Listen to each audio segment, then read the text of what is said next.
ఓం శ్రీమాత్రే నమః. ఈరోజు ఈ వీడియోలో దేవతలను పద్మాలలో కూర్చున్నట్లుగా వర్ణిస్తారు. ముఖ్యంగా మహాలక్ష్మిని. ఏ కారణం చేత అనే విషయం గురించి తెలుసుకుందాం. పద్మం పరిపూర్ణ కుసుమం. అది ఐశ్వర్యానికి, వికసించిన జ్ఞానానికి సంకేతం. జ్ఞానములోనే దేవతాశక్తి దీపిస్తుంది. అదేవిధంగా దేవతాశక్తి అనుగ్రహించినప్పుడే ఐశ్వర్యం లభిస్తుంది. దేవత అంటేనే ఐశ్వర్య శక్తి. వాక్కు, జ్ఞానం, ధనం, ధాన్యం, సంతోషం, ఆయువు ఇవన్నీ ఐశ్వర్యాలే. వీటిని అధిష్ఠించి ఉంటారు దేవతలు. ఐశ్వర్యాది దేవత లక్ష్మిని కమలగా వర్ణించారు. హృదయాన్ని కూడా పద్మంగా పేర్కొన్నారు. సద్భావాలతో పరిమళించి శాంతానందమే అనుభూతి మకరందంగా, మెత్తదనమే లక్షణంగా, జ్ఞానంతో వికసించిన మనఃపద్మంలో దైవం గోచరిస్తుంది. దానికి సంకేతంగా పద్మంలో దైవాన్ని దర్శిస్తారు. యోగపరంగా సుష్ణమనాడి మార్గంలో ముఖ్య ప్రాణరూపంగా ప్రసరించే దైవ చైతన్యాన్ని 6 చక్రాలలో ఆవిష్కరించుకుంటాము. ఆ 6 చక్రాలు స్పందించి వికసించాలి. ఏ అవరోధాలు లేకుండా శక్తిని ఆవిష్కరించుకునేలా ఆ చక్రాలు వికసించినప్పుడు పద్మము వలె భాసిస్తాయి. ఆ 6 చక్రాలనే 6 పద్మాలుగా వర్ణించారు. వాటిలో ప్రకాశించే ఆత్మ చైతన్యమే దేవత. పరమపదంగా బహువిధాలుగా బ్రహ్మరంధ్రంలో ప్రకాశమైన సహస్రర కమలములో పరిపూర్ణ పరబ్రహ్మ తేజస్సు గోచరిస్తుంది. ఈ స్థితిని గ్రహించడానికి కమలంలో దైవాన్ని ఆరాధిస్తాం. ఓరియంటల్ సింబాలిజంలో కమలం జ్ఞానోదయం పొందిన మనస్సును సూచిస్తుంది.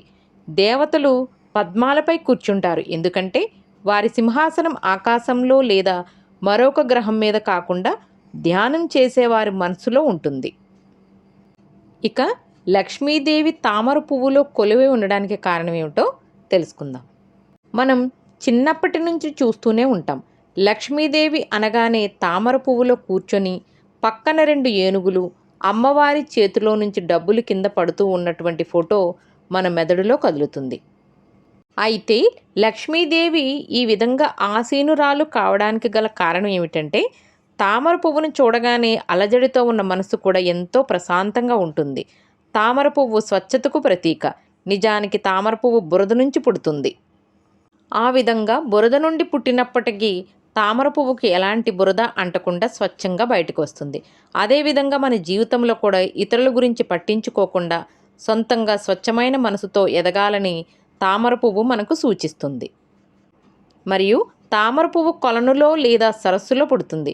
సరస్సులో ఉన్నటువంటి ఈ తామర పువ్వు నిలకడగా ఉండదు. నీటి ప్రవాహం వచ్చినప్పుడల్లా అటూ ఇటూ కదులుతూ ఊగుతూ ఉంటుంది. అలాంటి తామర పువ్వుపై కూర్చొని మనకు దర్శనమిస్తున్న లక్ష్మీదేవి కూడా తను ఒక చోట స్థిరంగా ఉండనని, తాను నిలకడగా లేని దానినని చెప్పడం కోసమే లక్ష్మీదేవి తామర పువ్వుపై కొలువై ఉంటారు. మన ఇంట్లో కూడా డబ్బు ఎప్పుడు నిలకడగా ఉండదు. లక్ష్మీదేవి సంపద, అదృష్టం, శక్తి, అందం, సంతానోత్పత్తి మరియు శ్రేయస్సు యొక్క దేవత. వైష్ణవుల పరమాత్మ అయిన విష్ణువు యొక్క భార్య మరియు దైవిక శక్తి రెండూ లక్ష్మీనే. ఆమె సర్వోన్నత దేవత మరియు విశ్వాన్ని సృష్టించడానికి, రక్షించడానికి మరియు మార్చడానికి విష్ణువుకు సహాయం చేస్తుంది. ఆమె శ్రీ వైష్ణవంలో ప్రత్యేకించి ప్రముఖ వ్యక్తి. ఇందులో విష్ణువుని చేరుకోవడానికి లక్ష్మి పట్ల భక్తి చాలా కీలకమైనది. లక్ష్మీదేవి సొగసైన దుస్తులు ధరించి శ్రేయస్సును నింపే బంగారు వర్ణం గల స్త్రీగా పద్మాసనంలో నిలబడి లేదా కూర్చున్నట్లుగా చిత్రీకరించబడింది. ఆమె చేతిలో కమలం పట్టుకొని అదృష్టానికి, స్వీయ జ్ఞానానికి మరియు ఆధ్యాత్మిక విముక్తికి ప్రతీక.